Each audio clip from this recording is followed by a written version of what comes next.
सिर्फ पढ़ाई करने का मतलब ये नहीं होता कि आप रट लो किसी चीज को। पढ़ा जा रहा है सिर्फ ये नहीं किताब ले लिया रटे जा रहा है। एलपीजी क्या है? कनेक्टिविटी। मतलब 20 साल के टीचिंग कैरियर में जो हारने की सबसे बड़ी वजह है लोगों की, वो ये है कि वो इस परीक्षा के पैटर्न को समझे बिना सिर्फ पढ़ाई करते हैं। एक फॉर्मूला है 20 पेजेस पर डे, 3 महीने, 90 दिन का कोर्स है ये। 3 महीने, 4 बातें। आज के इस सेमिनार में मैंने 4 बातें बताई। ये 4 बातें आप हमारी तरफ से आज ले जाओ।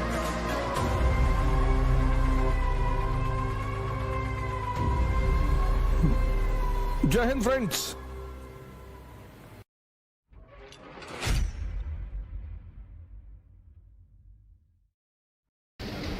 बोले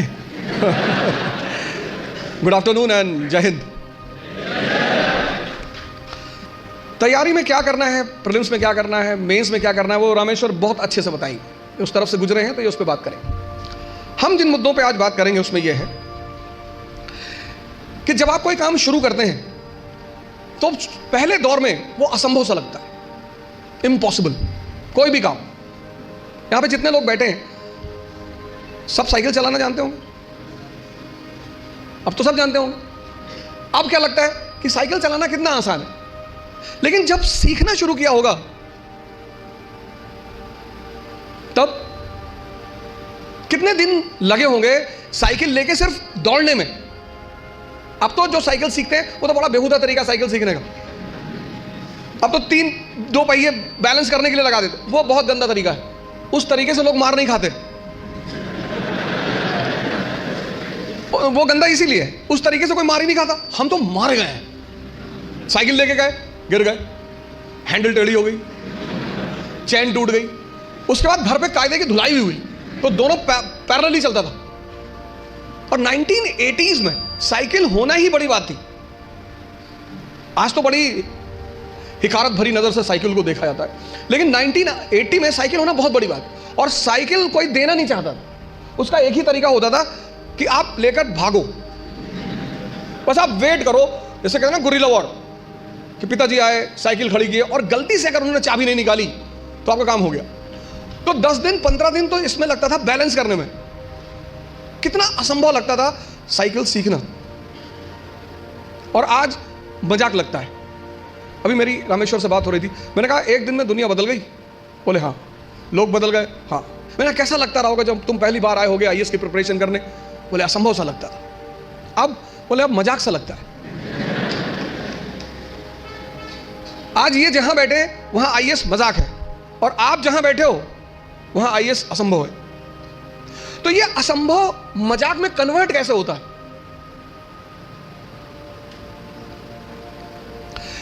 एक लड़के ने, उसकी गर्लफ्रेंड की शादी हो रही थी। अरे हो जाती है यार शादी इसमें इतना। तो उस लड़के ने अपनी गर्लफ्रेंड से कहा कि कुछ निशानी दे दो जिसको मैं जिंदगी भर अपने पास रखूं। तो उस लड़की ने अपनी एक जूती निकाली, दे दिया। लड़का उस जूती को लेके गया सुनार के पास, जो सोने वगैरह का काम करते सुनार, उनके पास गया। उसने कहा कि इस जूती को चांदी के फ्रेम में बना दो। सुनार ने कहा अच्छा, कल शाम को आके ले जाइएगा। दूसरे दिन लड़का गया तो सुनार ने उसको चांदी की फ्रेम में जूती को बना के एकदम बाकायदा ला के लड़के के सामने प्रेजेंट किया।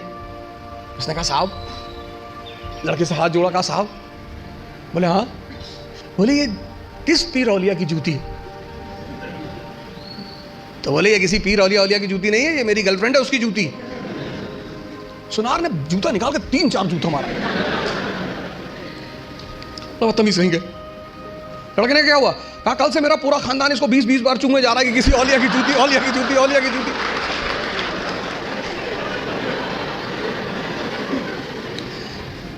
सर ये हंसने की बात नहीं है, ये समझने की बात है। बिना समझे किसी फील्ड में नहीं कूदना है।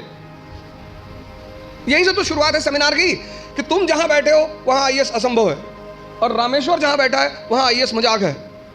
तो ये असंभव मजाक में कैसे बदले, कैसे तुम यहां आकर बैठो?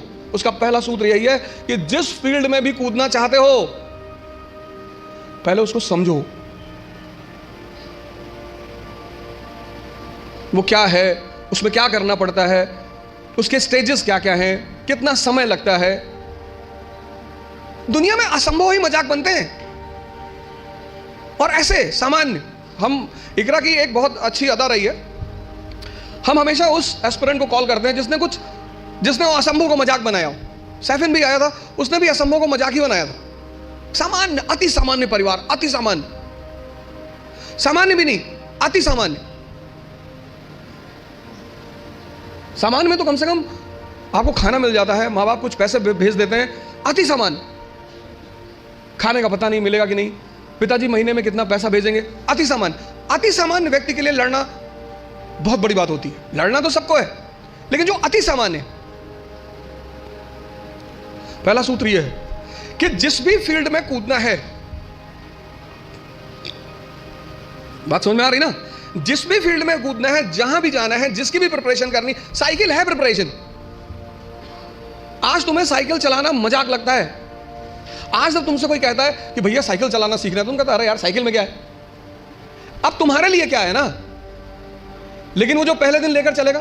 तो पहला सूत्र जो मैं देखता हूं, मैंने बहुत सारे लड़कों को देखा पिछले 20 साल के टीचिंग कैरियर में, जो हारने की सबसे बड़ी वजह है लोगों की, वो ये है कि वो इस परीक्षा के पैटर्न को समझे बिना सिर्फ पढ़ाई करते हैं।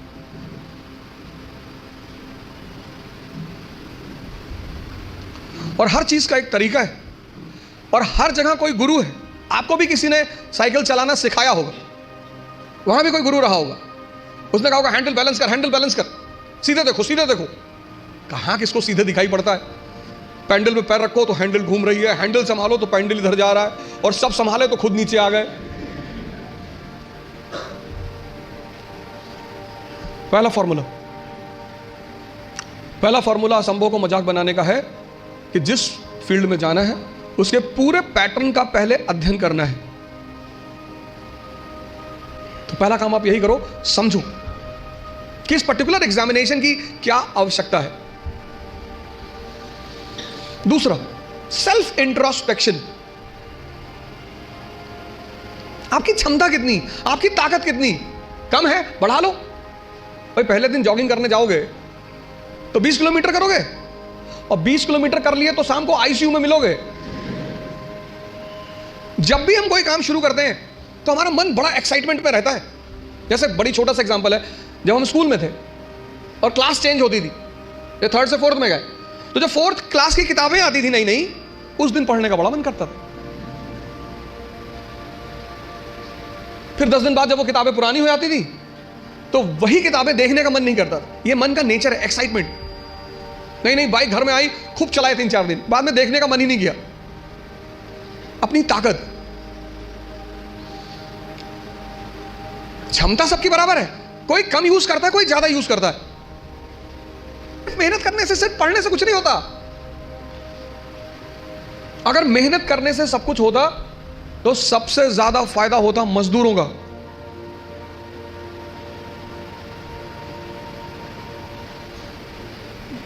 और राजा भी मेहनत करता है, मजदूर भी मेहनत करता है, मेहनत दोनों करते हैं। राजा की मेहनत छिप जाती है। क्यों छिप जाती है? क्योंकि वो फॉर्च्यूनर में चल रहा होता है, तो लोग उसकी मेहनत नहीं देख पाते, उसकी फॉर्च्यूनर देखते हैं, उसका कपड़ा देखते हैं, उसका घर देखते हैं, इसलिए राजा की मेहनत दिखाई नहीं पड़ती। लेकिन मजदूर की मेहनत दिखाई पड़ती है। मेहनत दोनों करते हैं। फर्क क्या होता है? एक बिना सूत्र के करता है, बिना फॉर्मूले के करता है, कुछ भी करता है। आज ये किताब खरीद लाया, कल वो किताब ले आएगा, फिर एनसीईआरटी ले आएगा, पढ़ा जा रहा है, पढ़ा जा रहा है। सदाशिव पेट में खड़ा है यवले चाय की दुकान पे, किसी ने कह दिया पॉलिटी की नई किताब आई है, तुरंत देखेगा, अच्छा कौन सी भाई साहब? पता लड़कों ने बता दी कि ये किताब, गए बाजार से किताब लिया। मजदूर का अप्रोच नहीं है। मेहनत तो करना ही है, वो उस पर तो बात ही नहीं करनी। मेहनत तो करना ही नहीं, मेहनत पे तो सॉरी बात ही नहीं करनी। बात करनी है मेहनत के अप्रोच पे। क्षमता सबके पास है। ये दो पेट हैं, मैं बार बार कहता हूं, एक पेट ये, एक ये। तो अगर ये 4 रोटी हजम करता है और पहले दिन तुमने इसे किसी दिन 15 रोटी दे दी, वॉमिटिंग शुरू, जितने लोग तैयारी शुरू करते हैं, मैंने देखा शुरुआत में इतना पढ़ना शुरू करते हैं, पहले दिन से 10 घंटा 15 घंटा आराम से। आपको पता नहीं, आपको लगता नहीं कि ये पेट है ना, हजम करना होता है, सिर्फ अंडरलाइन करना नहीं होता। मैंने 98% स्टूडेंटों को देखा है, वो किताब को अंडरलाइन करने को पढ़ाई मानते हैं। इस हॉल में कितने लोग हैं जो न्यूज़पेपर नहीं पढ़ते हैं? नहीं पढ़ते, नहीं पढ़ते। सारे लोग न्यूज़पेपर पढ़ते होंगे, 2-4 होंगे जो अभी नहीं पढ़ते होंगे, बाकी सारे लोग पढ़ते हैं ना, है ना? अभी जापान के एक नेता है शिंजो अबे, उनकी हत्या हुई। उनकी पॉलिटिकल पार्टी का क्या नाम है? हाँ?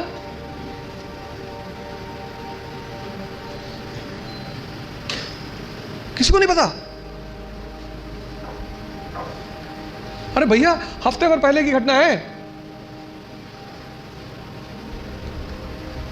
पता ही नहीं, और अंडरलाइन किए होगे।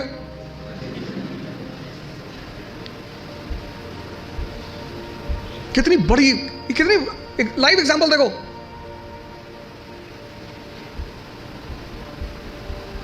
अपना स्व मूल्यांकन करना बहुत बड़ी बात होती है, सेल्फ इंट्रोस्पेक्शन। कभी कभी एहसास होता है हमें कि हम बहुत काम कर रहे हैं, कुछ होता नहीं उस वक्त। बात समझ में आ रही ना? इस क्षमता, यहां की जो डाइजेशन क्षमता है, ये दिखाई नहीं पड़ती ना, ये दिखाई पड़ता है।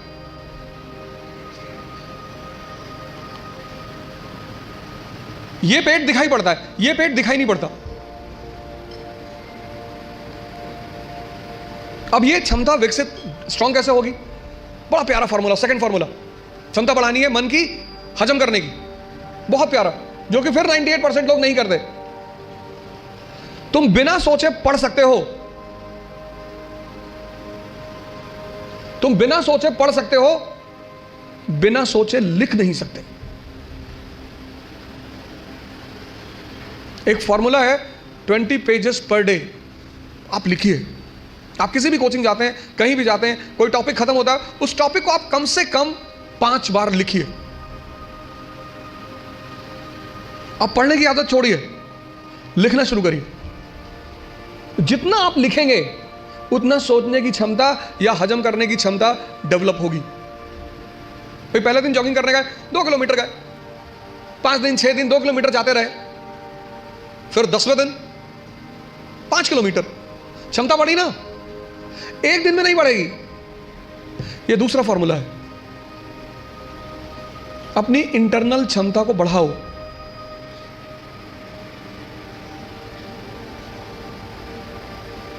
नहीं बात क्लियर हुई? हाँ? कितने लोगों को इस बात का वो रहता है? मुझसे बहुत सारे लोग मिलते हैं, सर हमें कुछ याद नहीं रहता। आपने हजम ही नहीं किया। मूवी आपको पूरी याद रहती है ना, नॉवेल पढ़ा आपने पूरी याद रहता है, पूरा नॉवेल, एक एक लाइन, एक एक कैरेक्टर याद है। ये क्यों नहीं याद है? क्योंकि आपने हजम करने की कोशिश नहीं की। ये दूसरा फॉर्मूला। अपनी इंटरनल कैपेसिटी को पहचानो, पहचानो। यही तो है सेल्फ इंट्रोस्पेक्शन। और अगर वो कम है, बढ़ा लो। 3 महीने, 90 दिन का कोर्स है ये। 3 महीने, 3 महीने अगर 20 पेजेस लिख ले गए तो तुम बिलीव नहीं करोगे कि तुम्हारे सोचने की क्षमता कितनी डेवलप हो जाएगी, हजम करने की क्षमता कितनी डेवलप हो जाएगी। ये दूसरी चीज, अपना मूल्यांकन, अपनी ताकत को समझना कि मेरा पोटेंशियल लेवल क्या है। क्लास खत्म हुई, आप घर गए, आप जो 2.5 घंटा पढ़ा है उसको रीराइट करने की कोशिश करो। संभावना है कि आप सिर्फ 30% लिख पाएंगे, शायद। कुछ लोग तो 10% भी नहीं रिकॉल कर पाते। तो पहला काम क्या करना है? एग्जामिनेशन पैटर्न को समझना है। ये क्या है, कैसे है, पहला चरण क्या है, सेकंड, दूसरा चरण क्या है, तीसरा चरण क्या है। दूसरा क्या करना है? सेल्फ इंट्रोस्पेक्शन करना है। सेल्फ इंट्रोस्पेक्शन करो। दूसरा काम, अपनी क्षमता को पहचानो। अगर कम है, अगर तुम 2 किलोमीटर सिर्फ वॉक कर सकते हो एक दिन में, कोई बात नहीं, उसको 25-30 किलोमीटर तक पहुंचाओ। इन सब लोगों ने यही किया, अपनी क्षमता को पहचाना, सेल्फ इंट्रोस्पेक्ट किया, उसमें को बढ़ाया। हम जब तैयारी करने आए थे हमको कुछ नहीं आता था,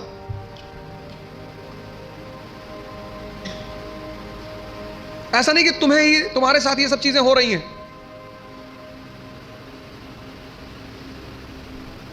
तो पहली बात, पहला काम क्या करना है? एग्जामिनेशन पैटर्न को समझना है। दूसरा काम क्या करना है? Self introspection. तीसरी बात, कहावत है हिंदी में, लकीर के फकीर। मतलब उनको एक ट्रैक पे रख दो, वो उस ट्रैक से कभी हटेंगे ही नहीं। उतना ही करेंगे जितना बताया जाएगा, उतना ही बोलेंगे जितना कहा जाएगा। जो जिंदा दिमाग है, जिंदा, वो अपने समय को, जैसे अगर आप आईएएस मेंस का पेपर देखें तो 1970s के जो क्वेश्चन थे वो अलग थे, 1990s के क्वेश्चन अलग हो गए, फिर 2000 के बाद क्वेश्चन बिल्कुल अलग हो गए, और आज तो जो मेंस का पैटर्न है क्वेश्चन पूछने का, वो तो एकदम पलट चुका है। अमेरिका का एक विद्वान था थॉमस जेफरसन, उसने कहा किसी भी संविधान को सिर्फ 19 साल चलना चाहिए। थॉमस जेफरसन, जब अमेरिका में संविधान लिखा जाने लगा तो उसने कहा किसी भी संविधान को सिर्फ 19 साल बस, क्योंकि 19 साल बाद बहुत सी चीजें बदल चुकी होंगी। तो जब चीजें बदल जाएंगी तो फिर संविधान लिखा जाएगा बदली हुई परिस्थिति के हिसाब से।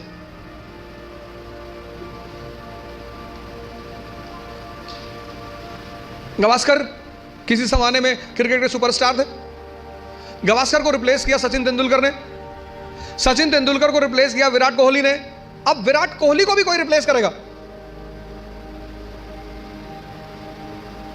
समय की जो सबसे बड़ी चीज है वो है change. Change is the law of nature, और जो चेंज को नहीं समझेगा, सिर्फ पढ़ाई करने का मतलब ये नहीं होता कि आप रट लो किसी चीज को। तीसरी सबसे बड़ी चीज ये है कि तुम्हारी जो समय है, सिचुएशन, परिस्थिति, इकोनॉमी, सोसाइटी, पॉलिटी, और सब इंटरकनेक्टेड है।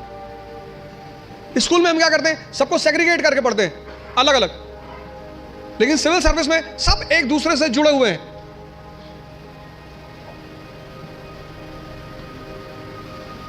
तुम्हारी जो परिस्थिति है, तुम्हारा जो समय है, उसको देखना, उस पर गौर करना बहुत जरूरी है। अगर तुम अपने समय को नहीं, उस परिस्थिति को नहीं पहचानते। 17s का क्वेश्चन पेपर अलग था क्योंकि तब इकोनॉमी और सोसाइटी अलग थी, 80s का क्वेश्चन पेपर अलग था क्योंकि तब इकोनॉमी और सोसाइटी अलग थी, 91 के बाद तो ड्रास्टिक चेंज आया, एलपीजी, तुरंत यू टर्न मारा एग्जामिनेशन पेपर ने, और अब एकदम अलग परिस्थिति दुनिया में चल रही, पूरी दुनिया में, कहीं एक जगह नहीं चल रही है, पूरी दुनिया में।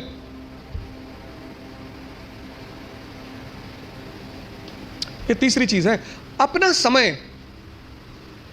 सिर्फ ये नहीं किताब ले लिया रटे जा रहा है, एलपीजी क्या है, connectivity. Bharat unity in diversity का देश है, आज से नहीं, प्राचीन काल से। और उस यूनिटी इन डाइवर्सिटी की मुख्य वजह क्या है? भारत की ज्योग्राफी। कल्चर किस पे डिपेंड करता है? ज्योग्राफी पे। कल्चर मतलब ड्रेस, कल्चर मतलब खाना।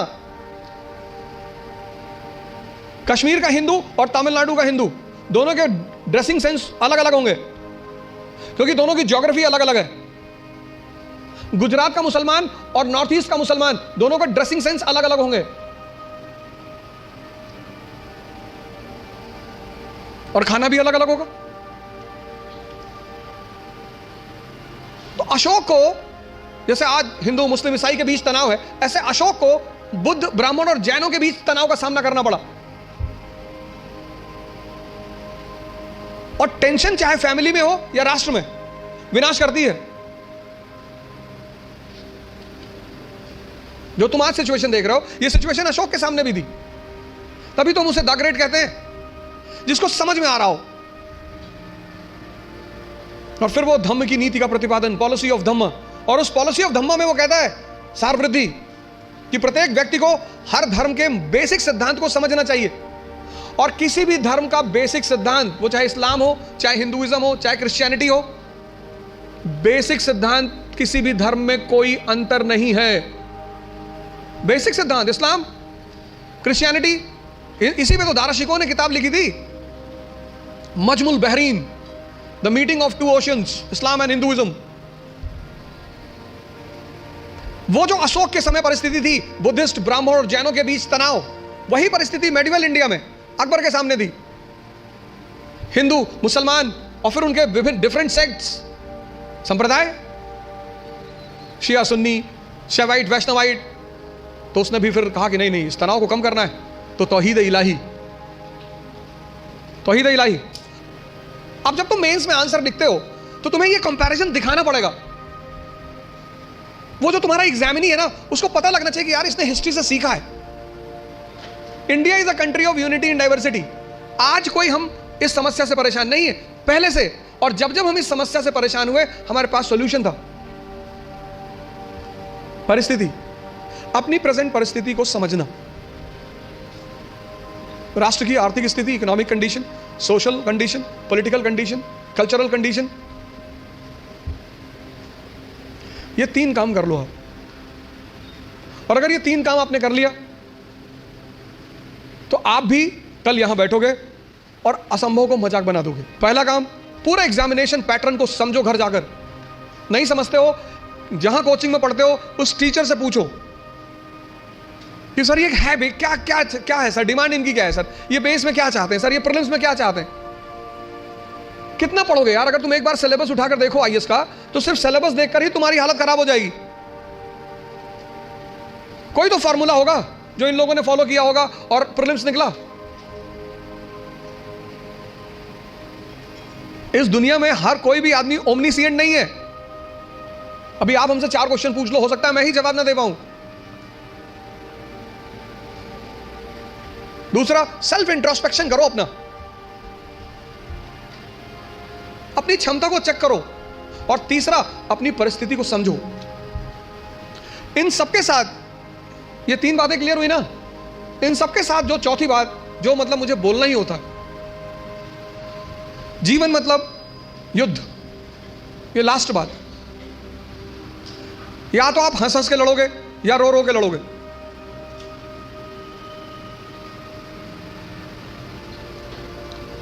जीवन मतलब युद्ध। 2 लोगों के जीवन में कोई लड़ाई नहीं है। एक चपरासी के जीवन में, चपरासी, कुछ लोग मुझसे कहते हैं मुझे चैलेंजेस नहीं चाहिए लाइफ में। बहुत अच्छा, चपरासी बन जाओ। चपरासी का काम क्या है? साहब के ऑफिस के बाहर बैठा हुआ है, जो भी मिलने आया मीटिंग करा दी, वरना बैठे हुए, क्या फर्क पड़ता है। और वो भी चपरासी अगर ब्यूरोक्रेसी का है, जुडिशरी का है। भाई राजा से मिलने के लिए जो सबसे अहम आदमी होता है वो यही लोग होते हैं।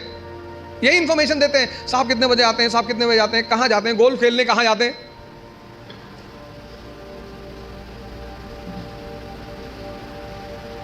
और या फिर जो लोग हरिद्वार चले गए, जिन्होंने कहा भैया हमें नहीं बनना आईएएस, हमें प्रधानमंत्री नहीं बनना, हमें कुछ बनना ही नहीं। आज आप गेरुआ पहन लो, आज आपके जीवन की सारी चुनौती खत्म, क्योंकि आपने मान लिया कि आप इस जीवन की लड़ाई में शामिल नहीं हो। लेकिन जीवन का मजा भी तो यही है। और करना क्या है? तो जब लड़ना है, जब ये पता है कि लड़ना है,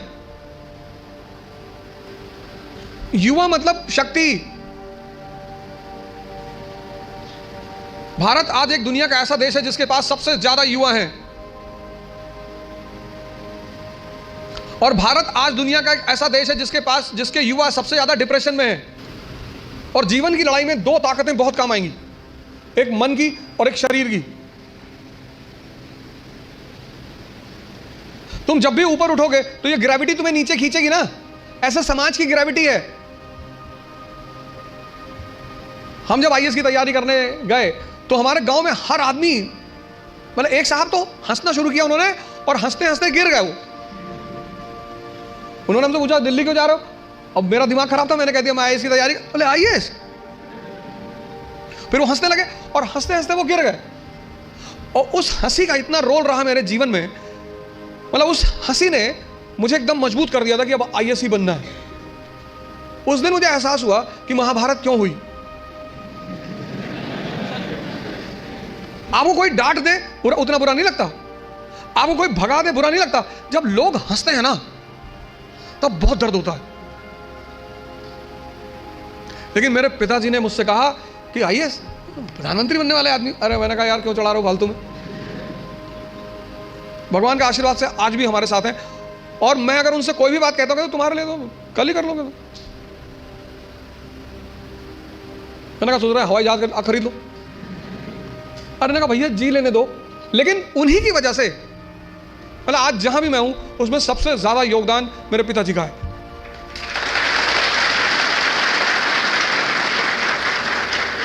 और वो योगदान क्या है सबसे ज्यादा बड़ा, उन्होंने मुझे कभी निराश नहीं किया। हमेशा हर चीज में, अरे तुमसे क्यों नहीं होगा, तुम ही करोगे। तो मैं सब लोगों से यहां रिक्वेस्ट करूंगा कि आप योग और ध्यान से जरूर जुड़ें। ध्यान किसी धर्म का नहीं है, उस ध्यान पर किसी धर्म विशेष की मोनोपोली नहीं है। ध्यान का सीधा सा मतलब है अपने मन को समझना। आप में से बहुत सारे लोग हैं जो 10 घंटा पढ़ना चाहते हैं लेकिन ये पढ़ने ही नहीं देता होगा। तुम्हारी जीत किस पर निर्भर करती है? अगर इससे तुम्हारी दोस्ती हो गई और तुम जो करना चाहते हो उसमें ये तुम्हें सपोर्ट करने लगा, या तुम उठे सुबह, तुमने डिसाइड किया कि आज मैं 4 घंटे पढ़ूंगा और तुम्हारा मन तुम्हारे साथ बैठ गया और 8 घंटे बीत गए तुम्हें पता ही नहीं चला, वही तो ब्लेसिंग है। और तुमने टारगेट बनाया कि 6 घंटे पढ़ूंगा और 60 मिनट बाद तुम चाय पी रहे हो, बाहर खड़े हो गए। और चाय पी रहे हो तो बुरा नहीं कर रहे हो, चलो अच्छा कर रहे हो। तुम्हारा जो डिस्कशन है, तुम जब भी लोगों से बात करो तुम ये गौर करो कि किस मुद्दे पे कर रहे हो। सुष्मिता सेन शादी कर रही है,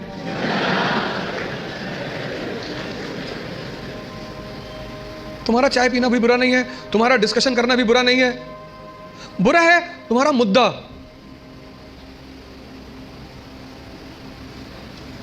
चलो बाहर निकल ही आए, बात कर रहे हो, कोई बात नहीं, तो किसी ऐसे मुद्दे को उठाओ जिससे, और डिबेट का मतलब झगड़ा नहीं, डिबेट का मतलब एक्सचेंज ऑफ इंफॉर्मेशन।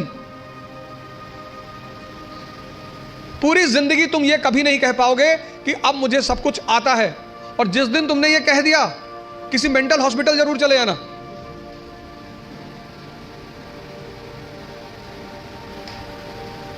अपने आप को ताकतवर बनाओ, फिजिकली और मेंटली,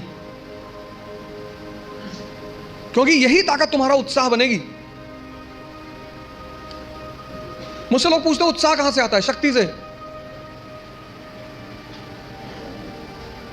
ये जो एंथुजियाज्म है, ये जो कॉन्फिडेंस है, ये ताकत का खेल है। अपनी पढ़ाई के साथ जिस चीज को तुम निगलेक्ट करते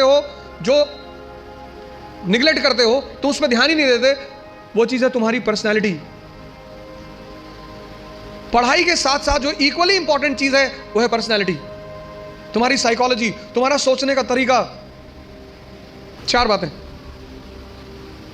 आज के इस सेमिनार में मैंने 4 बातें बताई। पहला, पैटर्न ऑफ एग्जामिनेशन। दूसरा, सेल्फ इंट्रोस्पेक्शन। तीसरा, सिचुएशन। और चौथा, पर्सनैलिटी। ये 4 बातें आप हमारी तरफ से आज ले जाओ। बाकी तो एग्जामिनेशन पैटर्न पर रामेश्वर अच्छा बोलेंगे, आप इनसे ज़्यादा सवाल करिएगा।